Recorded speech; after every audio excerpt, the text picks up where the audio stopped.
जब किसी देश के राष्ट्रपति को किसी दूसरे देश के राष्ट्रपति द्वारा अपराध घोषित करके उसे गिरफ्तार कर लिया जाए तो उस देश का क्या होगा। दोस्तों, आज हम जानेंगे वेनेजुएला के राष्ट्रपति को किस तरह गिरफ्तार किया गया और इसके गिरफ्तार से अमेरिका को क्या फायदा होने वाला है। अमेरिका और वेनेजुएला के बीच जो अटैक हुआ, ये एक अटैक नहीं, पूरी दुनिया के राजनीति को हिलाकर रख दिया। वेनेजुएला क्या है? वेनेजुएला दक्षिण अफ्रीका का एक छोटा सा देश है, लेकिन इसके पास दुनिया का सबसे बड़ा तेल भंडार है।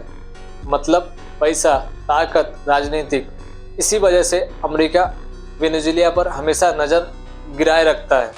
फिर वेनेजुएला और अमेरिका के बीच अटैक क्यों हुआ? अमेरिका चाहता है कि वेनेजुएला में उनकी पसंद से सरकार चले, लेकिन वेनेजुएला के राष्ट्रपति निकोलस मादुरो अमेरिका की बात नहीं सुनते हैं। मादुरो कहते हैं कि हम अपना देश का फैसला हम खुद करेंगे। यही बात अमेरिका को पसंद नहीं है। अमेरिका ने वेनेजुएला पर सीधा अटैक नहीं किया, बल्कि एक चाल चली गई। अमेरिका ने वेनेजुएला पर आर्थिक प्रतिबंध लगाया, जिससे दूसरे देश के साथ संपर्क न रखे। तेल खरीदने पर रोक लगाया, मादुरो को अवैध राष्ट्रपति बताया।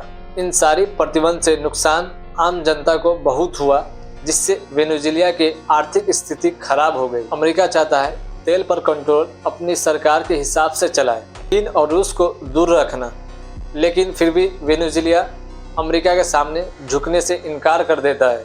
उसने रूस, चीन, ईरान से दोस्ती आगे बढ़ाई, जिनका नाम एब्सोल्यूट रिजर्व था। इसी कारण अमेरिका ने वेनेजुएला के राष्ट्रपति को गिरफ्तार करने के लिए एक बेहद गुप्त और सैन्य ऑपरेशन चलाया।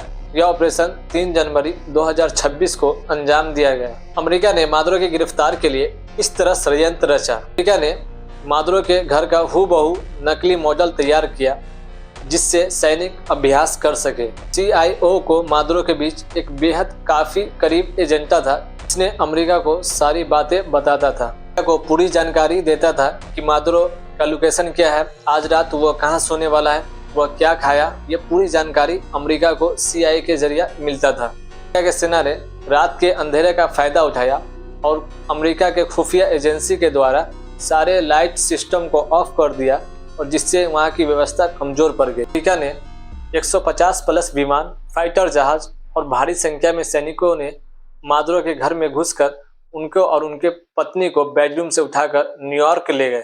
ये सारी ऑपरेशन 30 मिनट में पूरा हुआ। अब मादुरो को ड्रग्स तस्करी के आरोप में अमेरिका के कोर्ट में पेश किया गया। अब बात यहाँ पर आई, अमेरिका कहता है वेनेजुएला को अब हम अपने हिसाब से चलाएंगे, वहाँ के तेल फैक्ट्री पर हम अपना कंट्रोल करेंगे और बाहरी देश रूस, चाइना जैसे देश को यहाँ से बाहर निकालेंगे। सारी चीजों के वजह से पूरे दुनिया पर इसका क्या असर पड़ने वाला है, आप जरूर हमें बताएं।